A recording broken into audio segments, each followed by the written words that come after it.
India black సంబంధించిన ఈ alliance మరొకసారి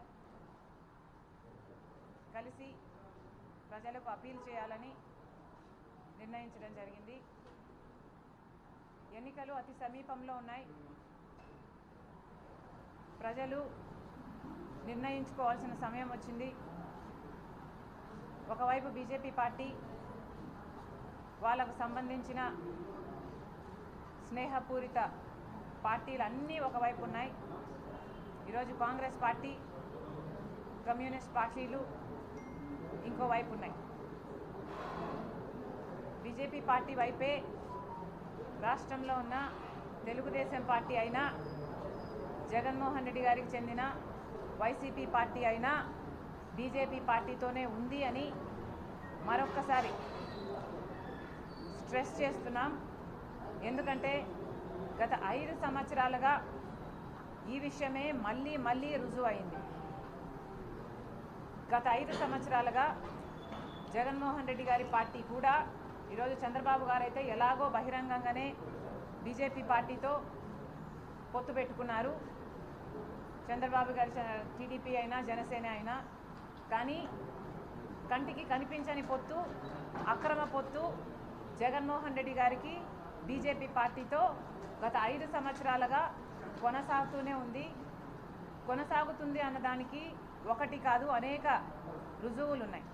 గత 5 సంవత్సరాలలో బీజేపీ ప్రవేశపెట్టిన ప్రతి బిల్లుకు వైసీపీ ప్రభుత్వం కూడా, వైసీపీ పార్టీ కూడా మద్దతు ఇవ్వడం జరిగింది. ఆఖరికి మణిపూర్ ఘటన, క్రైస్తవుల ఊచకోత జరిగిన ఆ ఘటనలో కూడా నో కాన్ఫిడెన్స్ మోషన్ పెడితే బీజేపీ ప్రభుత్వమే నిలబడాలి అని తెలుగుదేశం పార్టీతో సహా జగన్మోహన్ రెడ్డి గారి వైసీపీ పార్టీ కూడా బీజేపీ పార్టీకే మద్దతు ఇచ్చింది. ఒక్క బిల్లు కాదు, అనేక సందర్భాలలో గత 5 సంవత్సరాలుగా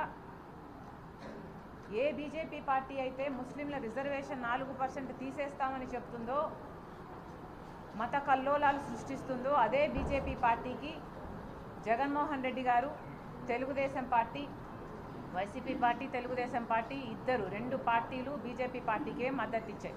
జగన్మోహన్ రెడ్డి గారి ప్రభుత్వము గత 5 సంవత్సరాలుగా బీజేపీ పార్టీకి చెందిన అదానీకైతేనేమి, అంబానీకైతేనేమి, వీళ్ళిద్దరికే కాదు, బీజేపీ బిహెస్ట్ మీద, వాళ్ళ కోరిక మీద ఎవరు ఎప్పుడు ఏది కోరితే అది చేస్తూ వచ్చారు జగన్మోహన్ రెడ్డి గారు. ఆఖరికి మన గంగవరం పోర్ట్ల లాంటివి కూడా పెద్దవి కూడా ఇవ్వడమే కాకుండా ఆఖరికి విశాఖపట్నం స్టీల్ ప్లాంట్ కూడా ఈరోజు ప్రమాదంలో పడింది.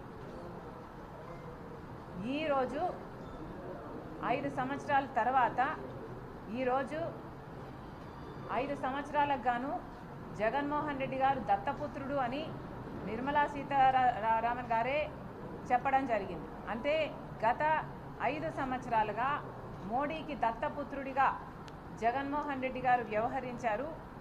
జగన్మోహన్ రెడ్డి గారు రాజశేఖర రెడ్డి గారి వారసుడు కంటే కూడా ఎక్కువ మోడీ వారసుడిగా, మోడీ దత్తపుత్రుడిగానే మీకు ముందు నుంచి తెలిస్తే మీరు ఏ చర్య 5 సంవత్సరాలుగా ఎందుకు తీసుకోలేదు? కేవలం మీ దత్తపుత్రుడు కాబట్టే మీరు తీసుకోలేదు అని మేము ఆరోపిస్తున్నాం. మీరు కేంద్రంలో ఒక వాచ్ డాగ్లా, ఒక కాపలా కుక్కగా ఉండాల్సిన మీరు, దేశానికి మీరు వాచ్ డాగ్, కేంద్రంలో మీరు అధికారంలో ఉన్నారు. మరి అలాంటప్పుడు ఒక రాష్ట్రంలో అవినీతి జరిగింది అని మీకు తెలిస్తే ఒక ఈడీ అయినా, ఒక కాగ్ అయినా ఎందుకు మీరు ఆదేశించలేదు? ఎందుకు ఏ చర్య తీసుకోలేదు? ఎందుకంటే జగన్మోహన్ రెడ్డి గారు మీ దత్తపుత్రుడు కాబట్టి, ఎందుకంటే జగన్మోహన్ రెడ్డి గారు మీరు చెప్పిందల్లా చేసే మనిషి కాబట్టి, ఎందుకంటే జగన్మోహన్ రెడ్డి గారు మీకు తొత్తు కాబట్టే ఈ 5 సంవత్సరాలు ఆయన మీద ఏ చర్య తీసుకోలేదు. ఈరోజు మాట్లాడుతున్నారు అవినీతిలో కూరుకుపోయింది అని, ఈరోజేదో వైరం ఉన్నట్టు మాట్లాడుతున్నారు. అంటే అది కేవలం మైనారిటీల ఓట్ బ్యాంకు వైసీపీకి చెక్కు చెదరకుండా ఉండాలి. వైసీపీకి వచ్చే ఓట్లు వైసీపీకి రావాలి, వైసీపీకి వచ్చే ఎంపీలు వైసీపీకి రావాలి. టీడీపీ ఎంపీలు ఎలాగో బీజేపీ పార్టీ అలయన్స్లో ఉన్నారు, అటు చంద్రబాబు గారిని ఇటు వైసీపీని, ఇద్దరు పార్టీని కలుపుకుపోవాలి అన్నది బీజేపీ ఉద్దేశం అన్నది ప్రజలందరికీ చాలా తేట తెల్లమయ్యేటట్టు నిన్న వ్యవహరించడం జరిగింది. అమిత్ షా గారు మాట్లాడుతున్నారు, పోలవరం ప్రాజెక్టుని 2 సంవత్సరాలలో పూర్తి చేస్తారంట. మిస్ సిగ్గుగా ఎలా మాట్లాడగలుగుతున్నారు ఈ మాటలను అడుగుతున్నాం. 10 సంవత్సరాలైంది ఆంధ్ర రాష్ట్రానికి బీజేపీ పార్టీ ద్రోహం చేయబట్టి 10 సంవత్సరాలైంది. ఈరోజు మాట్లాడుతున్నారే తిరుపతి వెంకటేశ్వర స్వామి ని కాపాడుకోవడం కోసము, గుడిని కాపాడుకోవడం కోసము మీరు అలయన్స్ పెట్టుకున్నారు అని. అదే తిరుపతిలో మోడీ గారు 10 సంవత్సరాల కింద వచ్చి, ఎన్నికలకు ముందు వచ్చి మేము ప్రత్యేక హోదా 10 సంవత్సరాలు ఇస్తాము అని మాటిచ్చి వెళ్ళాడు. 10 సంవత్సరాలుగా ఒక్క సంవత్సరం కూడా ప్రత్యేక హోదా ఇవ్వలేదు ఆంధ్ర రాష్ట్రానికి బీజేపీ పార్టీ. 10 సంవత్సరాలుగా ఒక్క హామీ కూడా, ఒక ప్రత్యేక హోదా అయితేనేమి, పోలవరం ప్రాజెక్ట్ అయితేనేమి, రాజధానికి నిధులు అయితేనేమి, కడప స్టీల్ ఫ్యాక్టరీ అయితేనేమి, దుగ్గరాజపట్నం పోర్ట్ అయితేనేమి, అటు నార్త్కు ఇటు రాయలసీమకి స్పెషల్ ఎకనామిక్ ప్యాకేజీలు అయితేనేమి, స్పెషల్ రైల్వే జోన్ అయితేనేమి, ఒక్కటంటే ఒక్క వాగ్దానం కూడా బీజేపీ పార్టీ 10 సంవత్సరాలుగా నిలబెట్టుకోలేదు. ఒక్క రకంగా కూడా ఆంధ్ర రాష్ట్రానికి మేలు చేయలేదు. మీరు కేంద్రంలో మీరు అధికారంలోకి రావడానికి ఎన్ని వాగ్దానాలు చేశారు? 2 కోట్ల ఉద్యోగాలు ఇస్తామన్నారు. అంటే సంవత్సరానికి 2 కోట్లు అంటే 10 సంవత్సరాలు మీరు అధికారంలో ఉన్నారు. 20 కోట్ల ఉద్యోగాలు మీరు ఇవ్వాల్సి ఉండింది. కానీ అది తుంగలో తొక్కారు. రైతులకి రెట్టింపు చేస్తామన్నారు, ఆదాయం చేయలేదు. 15 లక్షలు ప్రతి బ్యాంక్ అకౌంట్లో వేస్తాము, నల్లధనం అంతా తీసుకొస్తాము అన్నారు. నల్లధనం అంతా మీ దగ్గరే ఉంది, మీ పార్టీలోనే ఉంది, మీ ఫండ్స్లోనే ఉన్నాయి, మీకు ఇచ్చిన వాళ్ళల్లోనే ఉన్నారు. ఏ చర్యలు తీసుకోలేదు. ఇలా 1 కాదు 2 కాదు, ఎన్ని రకాలుగా వీలైతే అన్ని రకాలుగా బీజేపీ పార్టీ మోసం చేసింది. ఈరోజు వచ్చి మీరు పోలవరం ప్రాజెక్టుని 2 సంవత్సరాలలో పూర్తి చేస్తామంటారా? మరి ఈ ఇంగితం ముందు లేదా? మీకు చేయాలన్న చిత్తశుద్ధి ఉంటే ఎవరు ఆపారండి మిమ్మల్ని పోలవరం చేయొద్దని? ఎవరు ఆపారు? మీ కాలు పట్టుకున్నారా ఎవరన్నా? పోలవరం చేయొద్దండి, మాకు ప్రత్యేక హోదా ఇవ్వద్దండి, మాకు రాజధానికి నిధులు ఇవ్వద్దండి అని ఎవరు ఆపారండి? మీకు నిజంగానే చిత్తశుద్ధి ఉంటే అధికారంలో ఉండి మీరు ఇవ్వకపోగా, చేయకపోగా, సిగ్గు లేకుండా ఇప్పుడు ఈరోజు వచ్చి పోలవరం ప్రాజెక్టు 2 ఏళ్లలో పూర్తి చేస్తామంటారా? అసలు మీది ఒక పార్టీయా? మీరు మనుషులా? ఏమీ అర్థం కావటం లేదు. ఒకసారి ఆలోచన చేసి మాట్లాడుకోవాల్సిందిగా కోరుతున్నాము. అంతేకాదు మరొక్కసారి ప్రజలందరికీ విన్నవించుకుంటున్నాము. ఈరోజు బీజేపీ పార్టీకే లొంగిపోయిన పార్టీలు తెలుగుదేశం పార్టీ అయినా, వైసీపీ పార్టీ అయినా. బీజేపీ పార్టీ అంత మోసం చేసినా కూడా తెలుగుదేశం పార్టీ, వైసీపీ పార్టీ అదే బీజేపీ పార్టీతో పొత్తులు పెట్టుకున్నారు, తొత్తులుగా మారారు.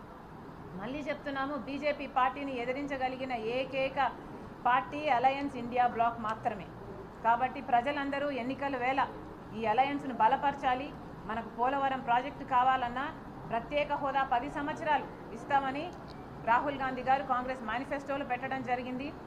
మనకు రాజధాని కావాలన్నా, మనకు ఏ మేలు జరగాలన్నా, మన రాష్ట్రం అభివృద్ధి చెందాలన్నా కాంగ్రెస్ పార్టీ అధికారంలోకి రావాలి. మరొకసారి ఇండియా బ్లాక్ అలయన్స్ని బలపరచాలని ఆంధ్ర రాష్ట్ర ప్రజలందరినీ మనస్ఫూర్తిగా కోరుతున్నాను.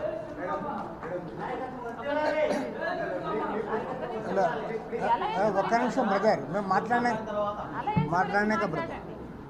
ఓకే బ్రదర్, ఇట్లా పెట్టాలనా?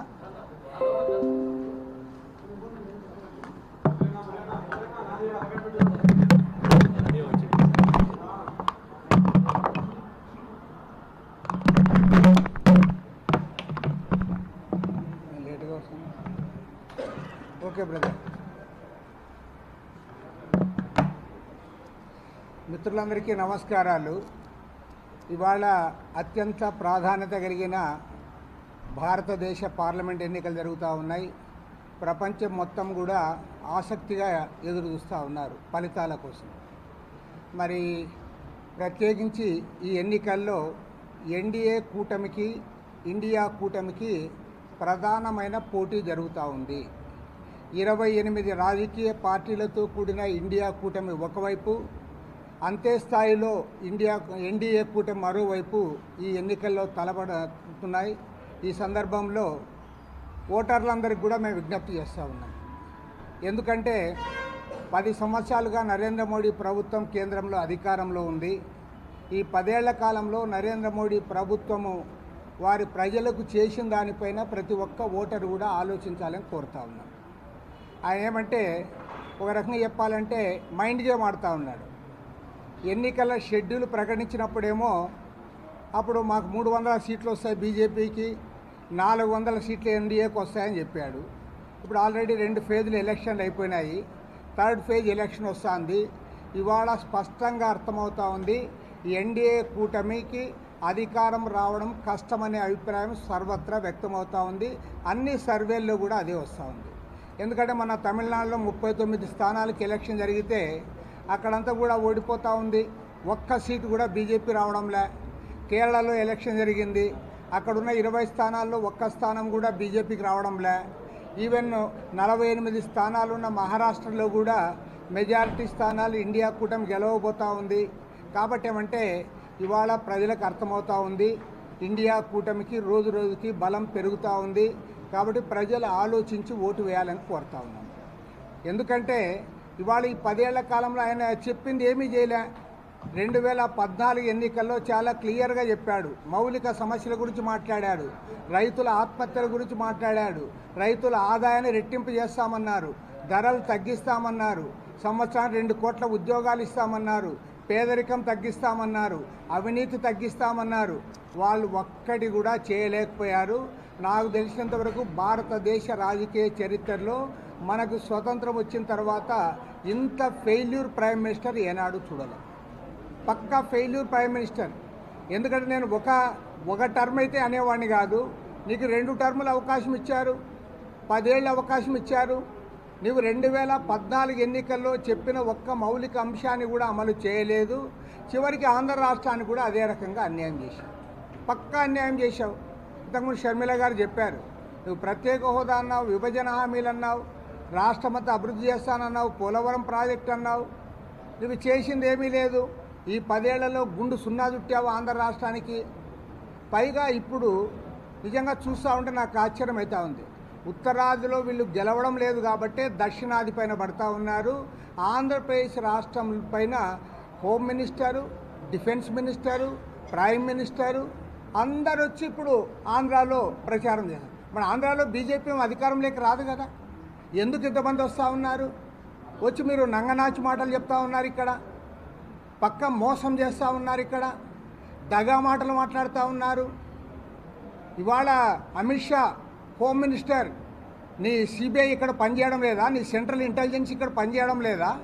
5 ఏళ్లుగా ఈ రాష్ట్రాన్ని నాశనం చేసిన జగన్మోహన్ రెడ్డితో మీరంతా కుమ్మక్కై ఈ రాష్ట్రాన్ని అధోగతి పాలు చేయడానికి, అప్పుల పాలు చేయడానికి మీరు కాదా సహాయం చేసిందని నేను అడుగుతా ఉన్నా. మీ సహాయం లేకుండా ఆయన అప్పులు తెచ్చాడా? మీ సహాయం లేకుండా అరాచక పాలన చేశాడా? రాష్ట్రంలో 3 రాజధానులంటూ ఆయన డ్రామా ఆడుతూ ఉంటే మీరు ఆయనకు సహకరించలేదా? ఇప్పుడు అంతా వచ్చి ఇప్పుడు ఎలక్షన్లో ఓట్ల కోసం నంగనాచి మాటలు చెప్తారా? పక్కాగా నంగనాచి మాటలు. ఎందుకు ఇంత మాట చెప్తున్నామంటే ఏదో కాంగ్రెస్ పార్టీ తరఫున వారు కమ్యూనిస్టులుగా మేము కాదు. సాక్షాత్తు రాష్ట్ర బీజేపీ అధ్యక్షురాలు మాజీ కేంద్ర మంత్రి పురంధరేశ్వరి గారు 4 మాసాల క్రితము హోమ్ మినిస్టర్ అమిత్ షా గారిని కలిసి రాష్ట్రంలో జరుగుతున్న 1000 కోట్ల లిక్కర్ మాఫియా గురించి ఆమె ఇచ్చింది, కంప్లైంట్ ఇచ్చింది, వ్రాతపూర్వకంగా ఇచ్చింది. నేను అడుగుతా ఉన్నా ఇవాళ మేము చెప్తే పట్టించుకోవాలా? మీ రాష్ట్ర అధ్యక్షురాలు చెప్తే నువ్వేం చేశావు? యాక్షన్ తీసుకున్నావా? కేసు బుక్ చేశావా? విచారణ జరిపించావా?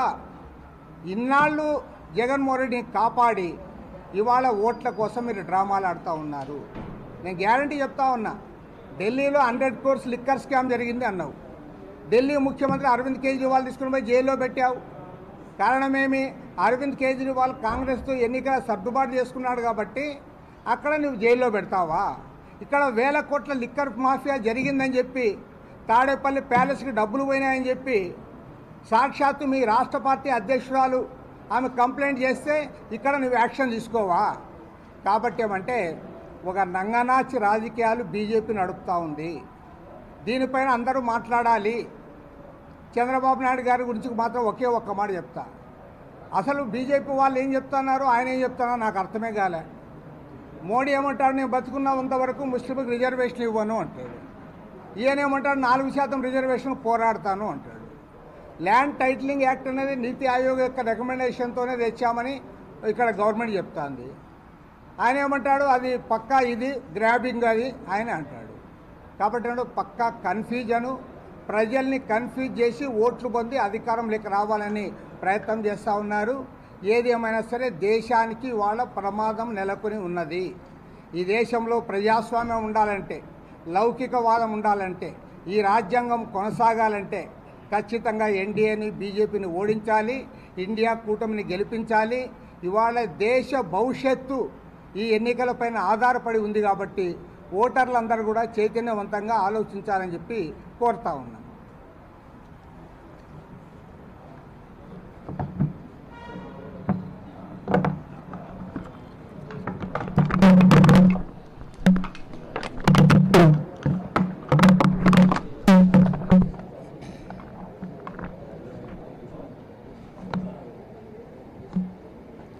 అందరికీ నమస్కారం అండి. ఈరోజు రాష్ట్రంలో ఇండియా బ్లాక్ పార్టీలుగా ఉన్న కాంగ్రెస్, సిపిఎం, సిపిఐ సీట్ల సర్దుబాటు చేసుకొని ఈ ఎన్నికల్లో పోటీ చేస్తున్నాం. పరస్పరం సహకరించుకుంటూ ఇక్కడ బీజేపీకి పొత్తులో ఉన్న టీడీపీ, జనసేనను దానికి తొత్తుగా వ్యవహరిస్తున్నటువంటి వైసీపీని ఓడించాలని 50 మంది రాష్ట్ర ప్రజానీకానికి విజ్ఞప్తి చేస్తున్నాము. ఈరోజు షర్మిల గారు, రామకృష్ణ గారు చాలా విషయాలు చెప్పారు. నేను కడపకు వచ్చిన తర్వాత కడపలో దారి పొడుగును చూస్తూ వచ్చాను.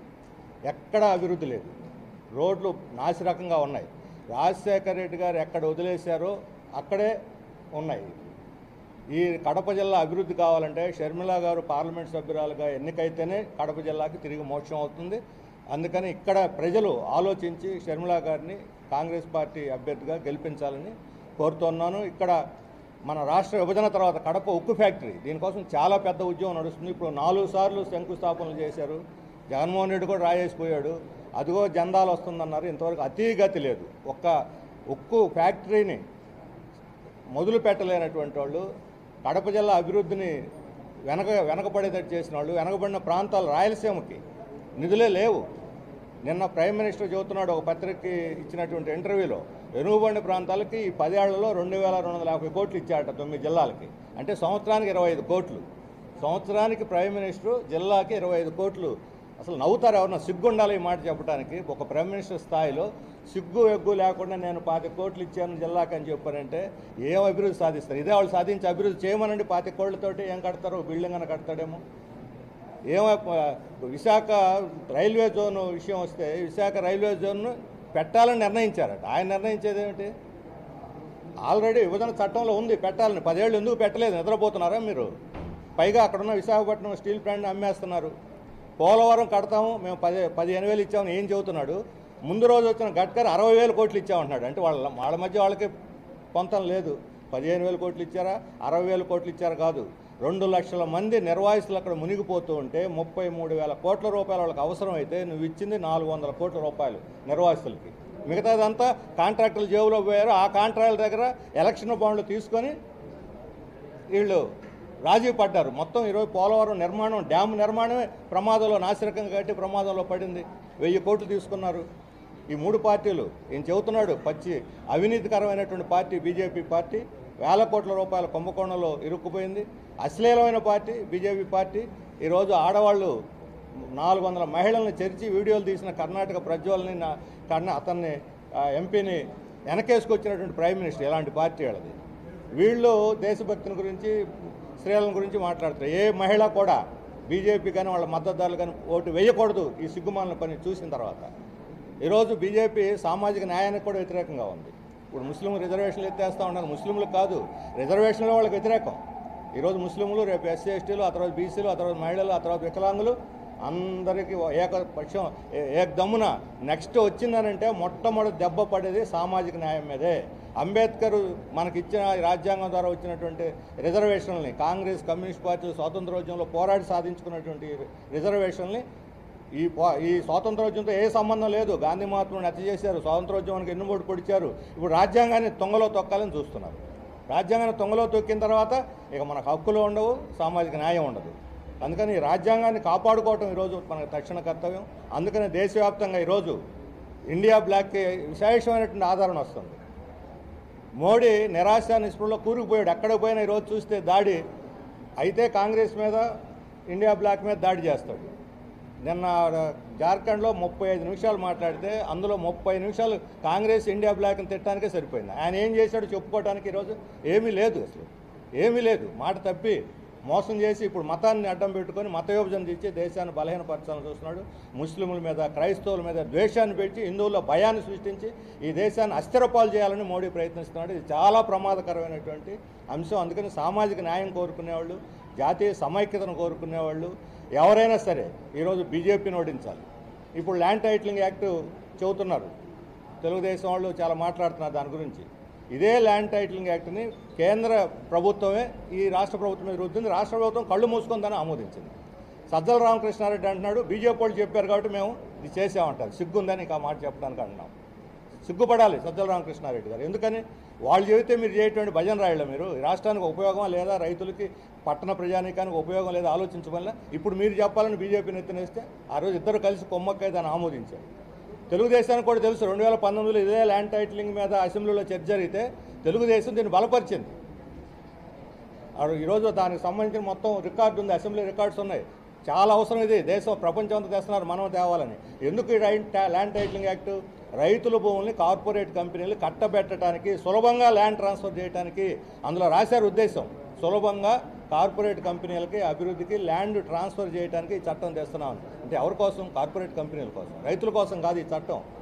ఇప్పటిదాకా ఉన్నాయి మన పట్టాలు మనకున్నాయి, మన పాస్ పుస్తకాలు మనకున్నాయి. ఒక 20% వివాదాలు ఉంటే దాన్ని పరిష్కరించవచ్చు. 20% వివాదాలు వదిలేసి 80% పట్టా భూములు వివాదంలో నెట్టేయటం అంటే ఇది రైతులకు తీరిన ద్రోహం. కార్పొరేట్ కంపెనీలకు ల్యాండ్ బదలాయించడం కోసం ఈ చట్టం తీసుకొచ్చారు. దీన్ని అందుకని ఈ 3 పార్టీలు దీనికి మద్దతు ఇస్తున్నాయి. ఇప్పుడు ఎన్నికల కోసం వీళ్ళు తలనాటకాలు ఆడుతున్నారు. అందువలన ఈ పార్టీలను ఓడించి ఈరోజు ఇండియా బ్లాక్ సామాజిక న్యాయం కోసం ఈరోజు మన రాష్ట్రానికి ప్రత్యేక హోదా ఇస్తామని చెప్పింది కాంగ్రెస్.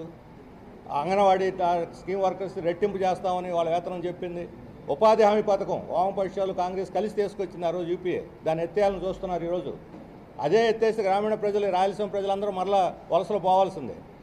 వాళ్ళ వేతనం 400 చేసి ఈ మొత్తం ఉపాధి పథకాన్ని కాపాడుతామని చెప్పి కాంగ్రెస్ ఇండియా బ్లాక్ చెప్పింది. అందువల్ల ఈ సంక్షేమ కార్యక్రమాలన్నీ ప్రజల హక్కులు, ఇవి దాన ధర్మాలు కాదు. ఉపాధి హామీ పథకమైనా, అటవీ సంరక్షణ పథకమైన, ఎడ్యుకేషన్ హక్కు చట్టమైన, ఉద్యోగ హక్కు చట్టమైన, లేకపోతే సమాచార హక్కు చట్టమైన, ఇవన్నీ హక్కులు, రాజ్యాంగంలో వచ్చినటువంటి హక్కులు. యూపీఏ కాలంలో కమ్యూనిస్టులు కాంగ్రెస్ కలిసి తెచ్చినటువంటి చట్టాలు. ఆ రోజు సోనియా గాంధీ దానికి హెడ్ ఉన్నారు.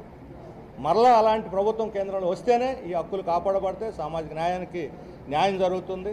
అందువల్ల ఈ రాష్ట్ర ప్రజలు ఇక్కడ ప్రలోభాలకి లొంగకుండా, తప్పుడు ప్రచారాలకి, ఈ అబద్ధ ప్రచారాలకి లోను కాకుండా ఖచ్చితంగా ఇండియా బ్లాక్ పార్టీలైన కాంగ్రెస్కి, సిపిఎం, సిపిఐ పార్టీలని గెలిపించాలని చెప్పి నేను అందరికి కూడా విజ్ఞప్తి చేస్తా ఉన్నాను. వైఎస్ఆర్సీపీ కాంగ్రెస్ పార్టీలో విలీనం చేశారు తెలంగాణ రాష్ట్రం. అయినా కూడా తెలంగాణ రాష్ట్రం నుంచి కొంతమంది నేతలు, మీకు సంబంధించిన నేతలు కేవలం 1000 కోట్ల కాంట్రాక్ట్ వర్కులు జగన్మోహన్ రెడ్డి ఇవ్వలేదు కాబట్టి ఇప్పుడు ఆయన మీద అపవాదాలు మోపుతున్నారు. వైఎస్ ఎమ్మెల్యే గారు పదే ప్రెస్ మీట్లు పెడుతున్నారు. దీనిపైన మీ కామెంట్ చేయండి. ఇలా మాట్లాడే వాళ్ళు జగన్మోహన్ రెడ్డి గారు పడేసే కుక్క బిస్కెట్లకి ఆశపడేవాళ్ళు. ముందు నా గురించి మాట్లాడకముందు మీకెంత డబ్బులు అందుతున్నాయో ముందు అదొకసారి ఆలోచన చేయండి, ప్రజల ముందు పెట్టండి. వీళ్ళు చెప్పడానికి ఏముందండి, 1000 కోట్లైనా చెప్తారు, నేను 10,000 కోట్ల వరకులు కూడా అడిగానని కూడా చెప్తారు. ఒక్కసారి ఆలోచన చేసుకోవాలి. ఇదే జగన్మోహన్ రెడ్డి గారు రాజశేఖర్ రెడ్డి గారి మరణం వెనకాల రిలయన్స్ హస్తం ఉంది అని ఒకప్పుడు అన్నారు. అందరూ నమ్మారు. ఎంతోమంది రాజశేఖర రెడ్డి అభిమానులు రిలయన్స్ సంస్థల మీద దాడులు చేసి కేసులలో కూడా ఇరుక్కున్నారు.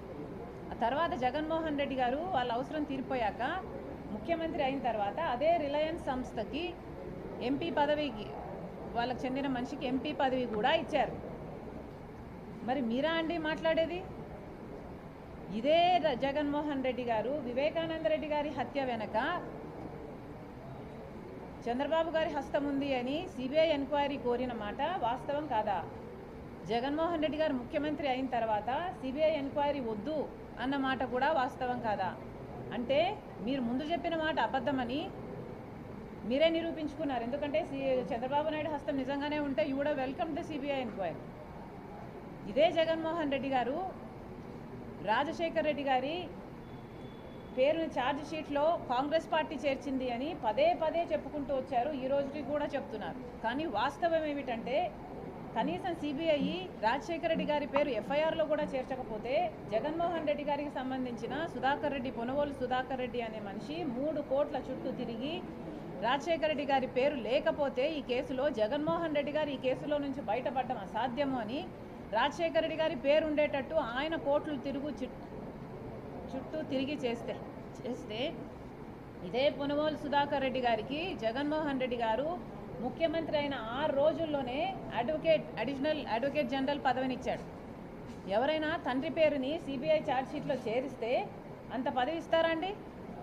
జగన్మోహన్ రెడ్డి గారు చెప్పారు కాబట్టే, ఆయన చేశారు కాబట్టే ఈయన పదవి ఇవ్వడం జరిగింది. ఎంత దారుణం కాకపోతే కన్న తండ్రి పేరునే సిబిఐ ఛార్జ్షీట్లో పెట్టేటట్టు చేస్తారు జగన్మోహన్ రెడ్డి గారు. ఇది నీచమైన రాజకీయాలు కాకపోతే ఏమిటి? నేను 1000 కోట్లు తీసుకున్నాను అడిగాను అని మీరు అంటున్నారే, రుజువు ఉందా? మీరు రుజువు చేయండి. ఈరోజు నేను రాజకీయాలు మానేసి వెళ్ళిపోతా. నేను ఒక పైసా సాయం అడగలేదు. వీళ్ళు ఎప్పుడు ఏది ఎట్లా అవసరం ఉంటే ఆ మాట మాట్లాడడం వీళ్ళ అలవాటు. వీళ్ళు ఊసరు వల్లీలు. వీళ్ళకి అవసరమైతే అమ్మ తల్లి పాదయాత్ర చెయ్యి అని అడుగుతారు. వీళ్ళకి అవసరం లేకపోతే నువ్వు అసలు రాజశేఖర రెడ్డి బిడ్డవే కాదు అన్నట్టు విజయమ్మను కూడా అవమానిస్తారు. ఏది పడితే అది మాట్లాడతారు. వీళ్ళ మాటలకి ఎవరండి లెక్క పెట్టాల్సింది? Please ignore it. భర్త brother Anil Kumar 4 Land Rover వాహనాల్లో వెళ్ళి జమ్మలమడు బీజేపీ అభ్యర్థి ఆదినారాయణ కలిశారు. చీకటి ఒప్పందం చేసుకున్నారని ప్రధానంగా ఆరోపించారు. దాని మీద అవినాష్ రెడ్డి నా భర్త ల్యాండ్ క్రూజర్లో వెళ్ళి జమ్మలమడుగు బీజేపీ లీడర్ని కలిశాడని ఆరోపణ చేశాడు అవినాష్ రెడ్డి గారు. అవినాష్ రెడ్డి గారి లాగా మధ్యరాత్రి గొడ్డలి రాజకీయాలు చేయడము మాకు తెలియదు. అనిల్ గారు, మీరు చెప్పే ఈ లీడర్ని ఆయన ఇంటికి వెళ్ళి కలవడం కాదు కదా, కనీసం ఇంకొకరి ఇంట్లో కూడా కలవలేదు. వీళ్ళు రుజువు చేయలేదు. ఓకే అమ్మా? ఒక్క నిమిషం అక్కడ